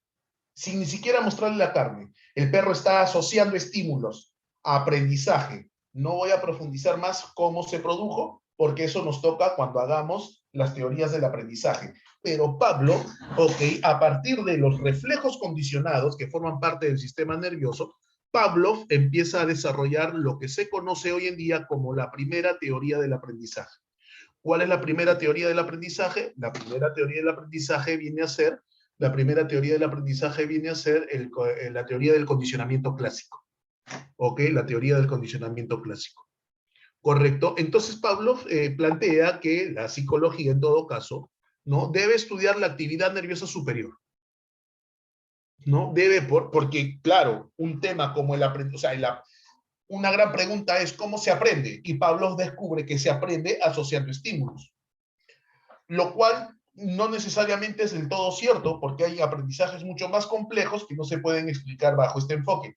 Pero Pavlov planteaba de que si queremos entender el aprendizaje, debemos estudiar la actividad nerviosa superior. ¿Ok? De tal manera que esta reflexología, como puedes leer en la pantalla, dice, considera el cerebro como una máquina electrónica que tiene localizaciones precisas, circuitos, y tiene que ver con excitación e inhibición. Yo espero que tu profesor de biología, cuando hayan tocado sistema nervioso, ya hayan dicho de que la principal característica del sistema nervioso es esto, ¿no? Excitación e inhibición. El sistema nervioso se caracteriza porque se excita, se inhibe, se excita, se inhibe. Entonces, eso plantea Pavlov. Y luego plantea también, con sus estudios ya más avanzados, habla acerca de cómo surge el lenguaje en el ser humano, y plantea su teoría del primer y segundo sistema de señales. ¿En qué consiste la teoría del primer y segundo sistema de señales? En su debido momento te lo voy a explicar en extenso. Entonces estamos en Rusia, se desarrolla entonces la teoría de la reflexología en Rusia. ¿Se entendió?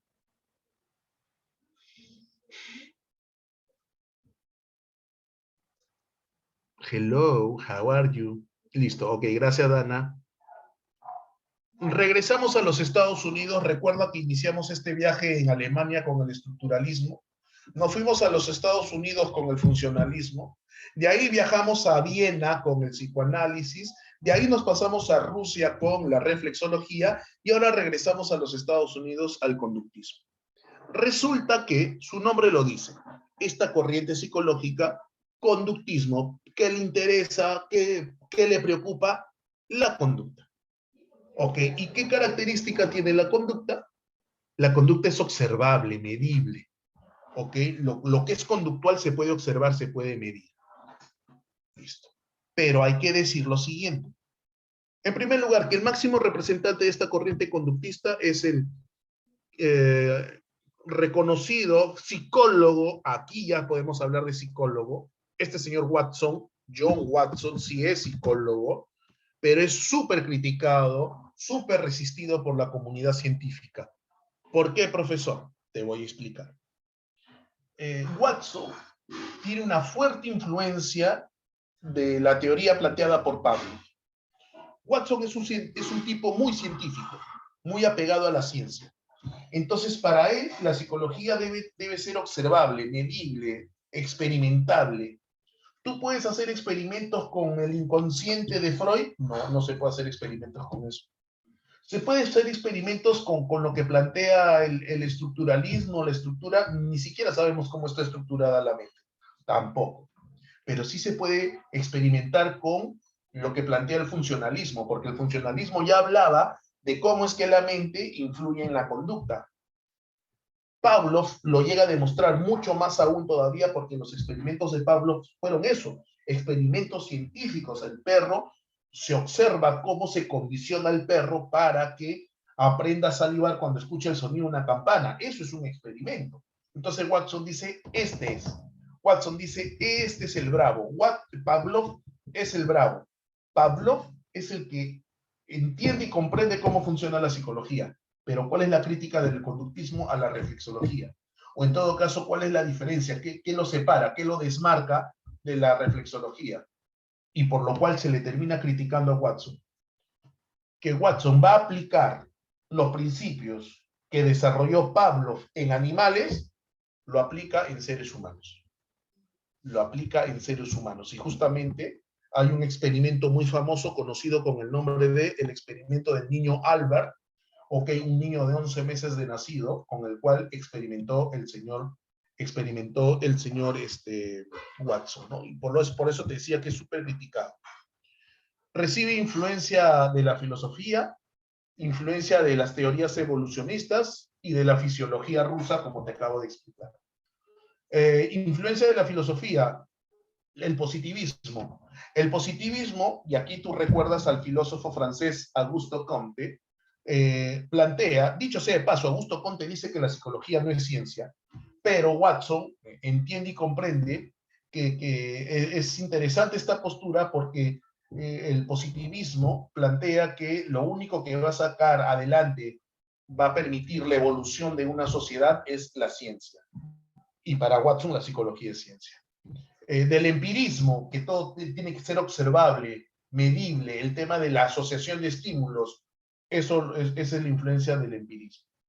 Del evolucionismo, hay nombres interesantes como el pragmatismo, que ya te lo expliqué, el tema de la selección natural de las especies, se opone al estructuralismo, también ha sido explicado, y obviamente el método a utilizar no va a ser ni interpretación de sueños, ni la hipnosis, ni la introspección, no. El método es el método experimental.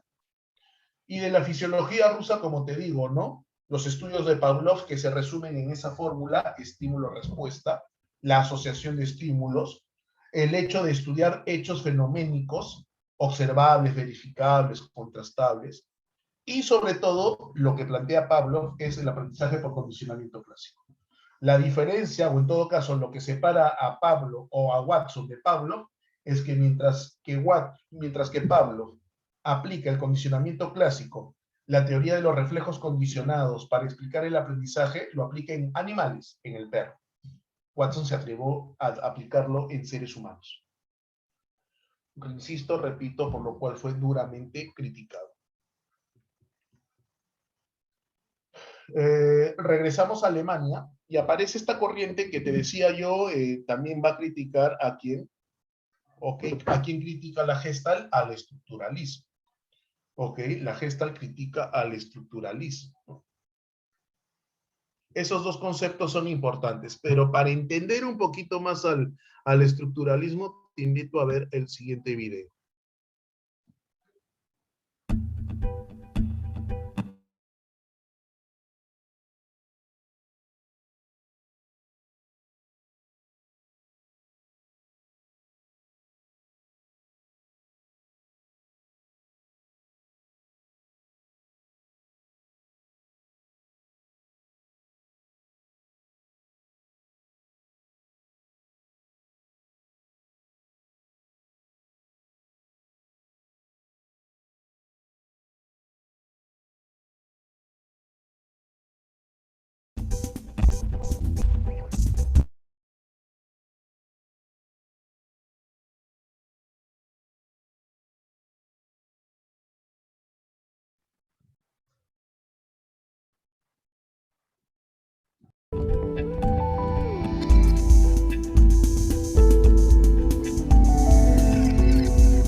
Entonces, ¿me escuchan? La Gestalt es una corriente psicológica. La palabra Gestalt es una palabra en alemán que significa forma, configuración. ¿Ok? Significa forma, configuración. ¿Ok? Significa forma, configuración. Y aquí se resume todo. La Gestalt se puede resumir en esta frase: el todo es más que la suma de sus partes. Por eso critica el estructuralismo, porque el estructuralismo considera las partes, no el todo. ¿Ok? La Gestalt considera que hay un isomorfismo. ¿Qué significa isomorfismo? Igual forma. Entre lo que uno piensa y la realidad. Entre lo que uno percibe y la realidad. ¿Ok? Hay un isomorfismo entre lo que uno percibe, entre lo que uno piensa y la realidad. Y que existen leyes perceptuales. Las leyes perceptuales que seguramente vamos a volver a repetir cuando nos toque hablar de percepción de Gestalt. Ok, más adelante lo vamos a volver a repetir ese video, o quizás otro de repente, un poquito con otros ejemplos. Igual forma entre lo que se percibe y la realidad. Y el totalismo, porque recuerda que la Gestalt considera que cuando hablamos de percepción, de percibir la realidad, la percibimos. Para entender la realidad, debo tomar en cuenta la totalidad. No puedo dividirla para entenderla. No puedo dividirla para entenderla. ¿Cierto? No sé, se me ocurre, por ejemplo, ¿no? Y la Gestalt también tiene implicancias terapéuticas, ¿ah? También tiene implicancias terapéuticas. Escríbame, por favor, porque no siento que no me están escuchando. Escríbame mientras sigo explicando. Te decía que la Gestalt tiene implicancias terapéuticas. Ahí va mi ejemplo. ¿Qué pasa cuando nosotros, escríbame, please, porque siento que no me escuchan, escríbame.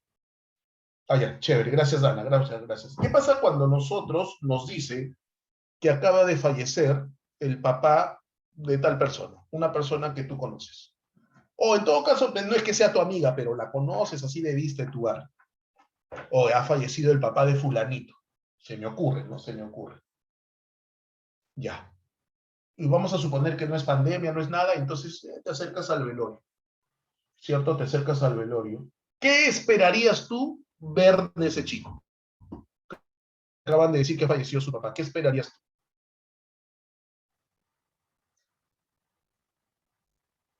Así es, muy bien, Alexandra. Escríbelo, por favor, para todos. Alexandra nos pone que esté llorando, profesor, que esté triste.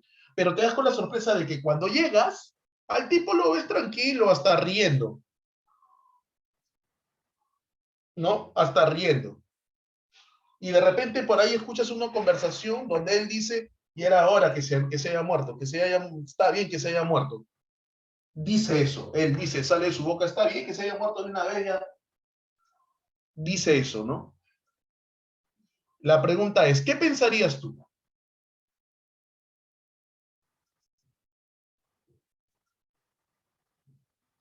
Así es, muy bien, Marce, muy bien. Ok, vamos a tomar como referencia lo que Marce nos escribe. Y la pregunta es, ¿eso será correcto o no será correcto? Según la Gestalt, no. ¿Por qué?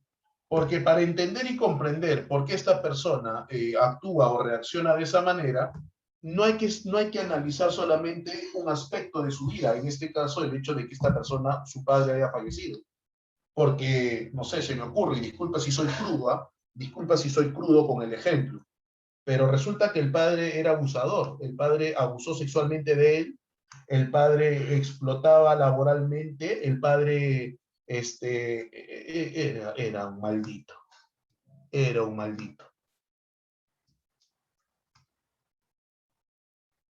Entonces la pregunta es, ahora entiendo, profesor, por qué decía eso. Ahora entiendo por qué, profesor. Entonces mi percepción inicial fue correcta cuando dije, qué desgraciado cómo no llora en el entierro de su padre, en el velorio de su padre, no llora.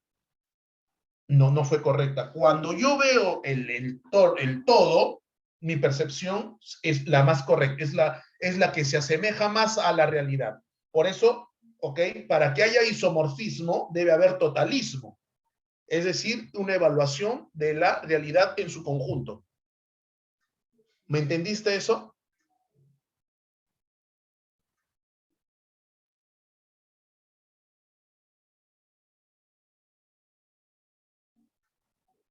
¿Hace milagros? ¿Me entendieron? Ok, listo.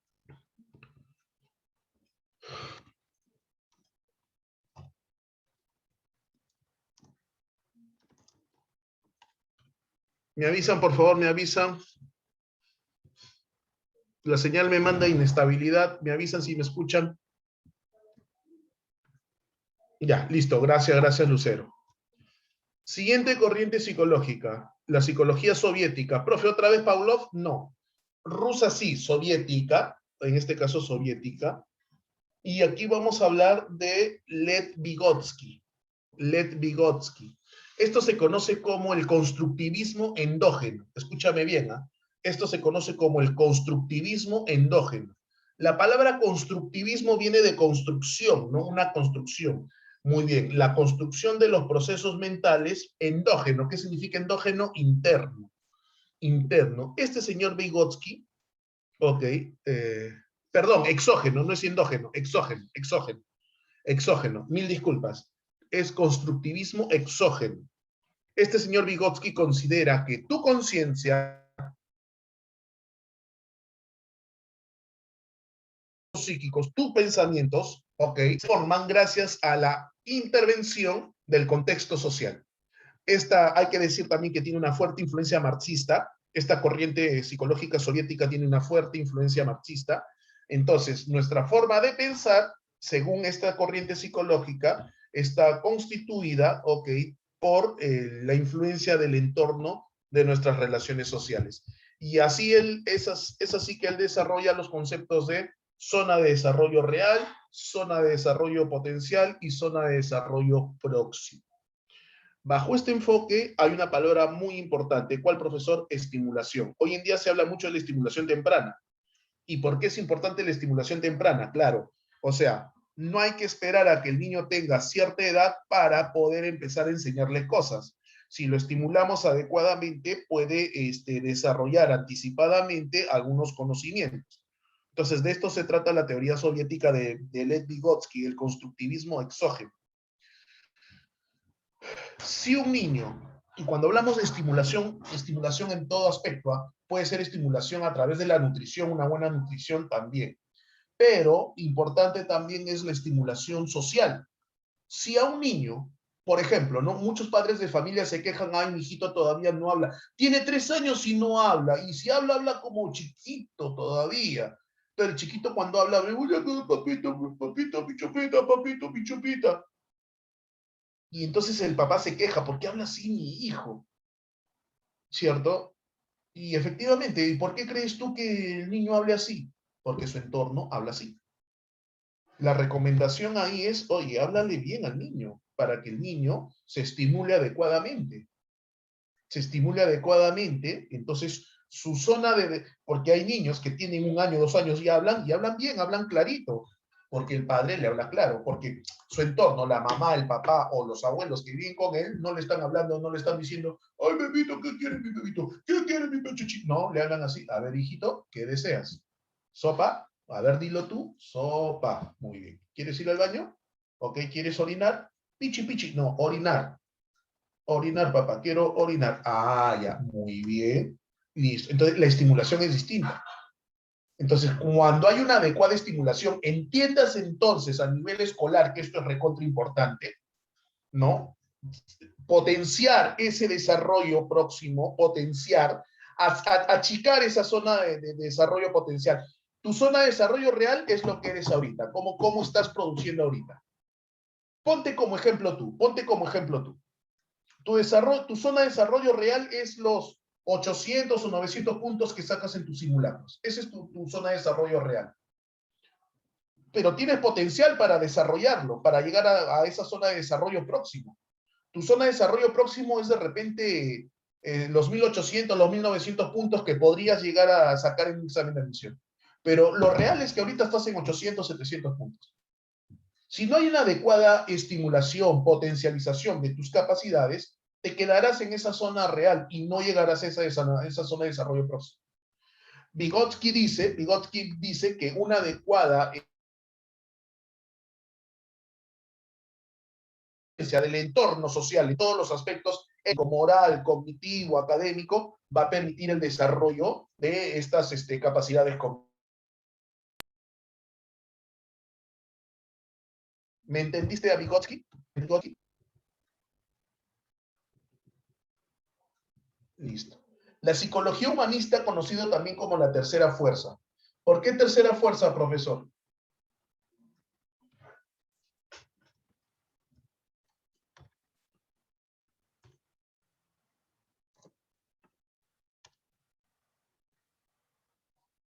¿Me escuchan, Lucero? ¿Sí me escuchan?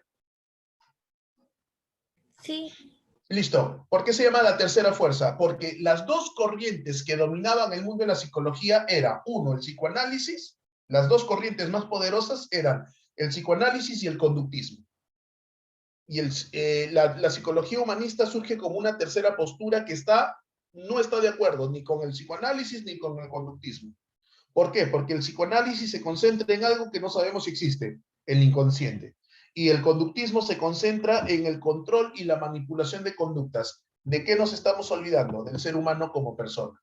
¿Ok? Nos estamos olvidando del ser humano como persona. Esta corriente humanista, ¿ok? Esta corriente humanista recibe una fuerte influencia de la filosofía existencial, del existencialismo, de Jean-Paul Sartre, de Martin Heidegger, de Soren Kierkegaard, recibe una fuerte influencia. Parte del hecho de aceptar que el dolor es parte de la existencia. La vida no es color de rosa, señores. ¿Ok? Aceptar eso nos hace humanos. ¿Ok? Y la segunda me parece mucho más importante todavía. ¿Por qué sufrimos? ¿No? Porque la vida es dolor, sí, se sufre. Y eso te hace humano, sí, te hace humano. Pero ¿por qué sufrimos? Según esta corriente, ¿ok? Las enfermedades que tenemos surgen de las estructuras sociales. Claro, señores, hoy en día en el Perú hay una discusión terrible, que si eres de izquierda, que si eres de derecha, que te van a quitar tus bienes, que no, que esto, que el otro, y la gente se enferma, me van a expropiar mis propiedades, mis inversiones, y la gente se estresa, tiene miedo. ¿Por qué? Por los temas sociales. ¿No? La psicología humanista se preocupa entonces por el ser humano como persona, y cómo es que este ser humano llega a ser afectado por sus estructuras sociales. ¿Cierto? Entonces, cambiemos las estructuras sociales que sean más justas para no estar tan enfermos que digamos, ¿no? Y los representantes son Alport, Roger y Maslow.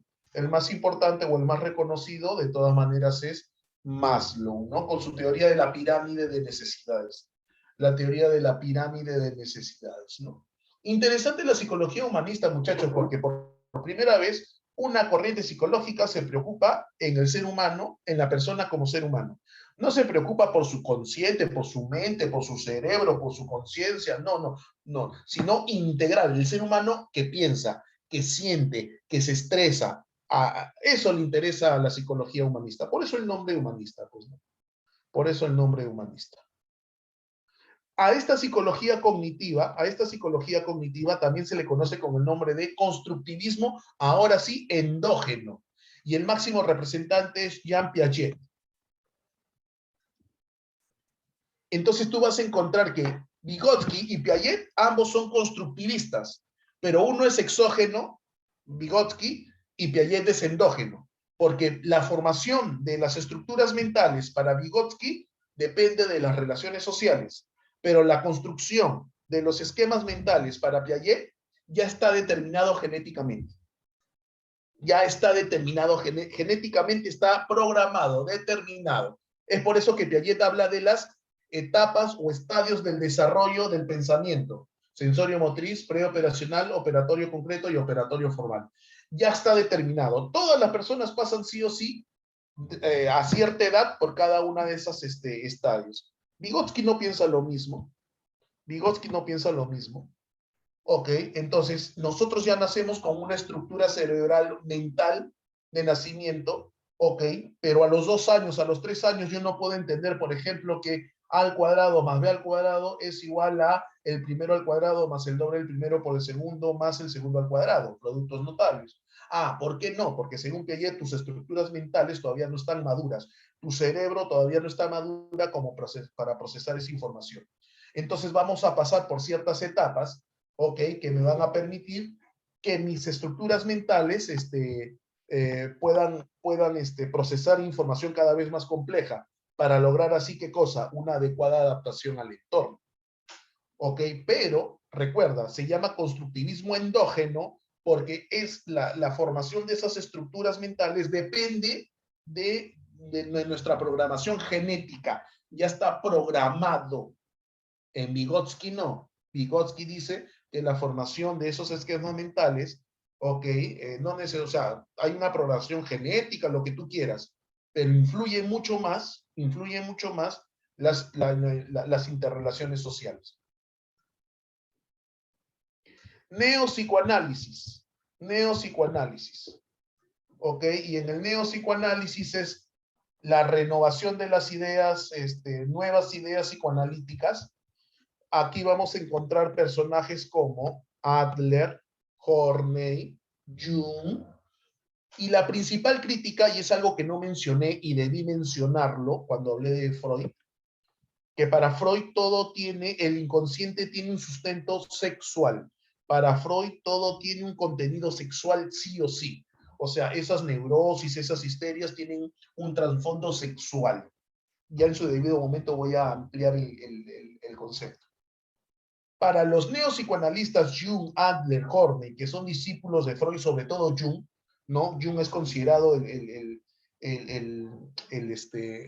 discípulo más querido, más renombrado de Freud, pero se terminan peleando justamente por el tema sexual. Porque para Jung, también para Adler y también para Horney, el inconsciente no es de naturaleza sexual, sino más bien de naturaleza social. De naturaleza social, ¿no? Están de acuerdo con muchos enfoques de Freud, pero en lo que no están de acuerdo es en que todo tenga un trasfondo sexual necesariamente. Y terminamos con el neoconductismo. Ok, terminamos con el neoconductismo. Ahí están los representantes Sondheim y Skinner. ¿Por qué neoconductismo, profesor? Porque va a haber una revisión de las teorías conductistas que están influenciadas por la reflexología. Tanto Pavlos como Watson explican la conducta a partir de los reflejos condicionados. Sondheim y Skinner no. Ellos van a explicar la conducta a partir de lo que se conoce como la triple relación de contingencia, que no tiene nada que ver con reflejos condicionados. Ahora se va a llamar conducta operante, ya no reflejos condicionados, no les interesan los reflejos condicionados, sino, ¿cuál va a ser la principal diferencia? Que un reflejo es una respuesta inmediata, es eso, no es una reacción, es una reacción. En cambio, la conducta es voluntaria. Yo la conducta la puedo pensar, ¿no? Saludo o no saludo. Y a partir de ahí mi comportamiento, como te expliqué la semana pasada, cómo saludo. Saludar es la conducta, cómo saludo, con la mano, con un beso, saludo con el pie, cómo hago, ¿no? Pero lo importante es que Skinner y Sondheim se concentran en conductas y no en respuestas reflejas. Esa es la gran diferencia. Ahora, a partir de ahí, cada uno va a plantear posturas distintas. Sondheim explica las conductas a partir de la ley del efecto. Skinner explica las conductas a partir de los programas de reforzamiento. ¿Ok? Ay, perdón. Y hemos terminado, hemos hecho un recuento de las corrientes psicológicas y ya estamos listos para empezar a entrar en los temas que son más frecuentes en examen de admisión la próxima semana ya con el sílabus. Estas 3 semanas han sido así como suavecitas, pero ya empezamos de lleno a hablar de sensación, percepción, memoria, aprendizaje, inteligencia, de aquí en adelante. Preguntas, ¿se entendió, muchachos?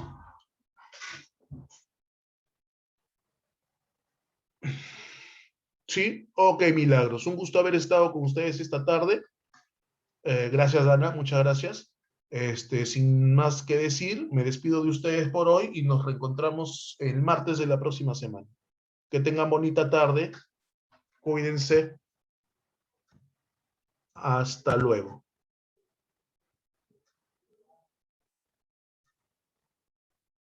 Bye.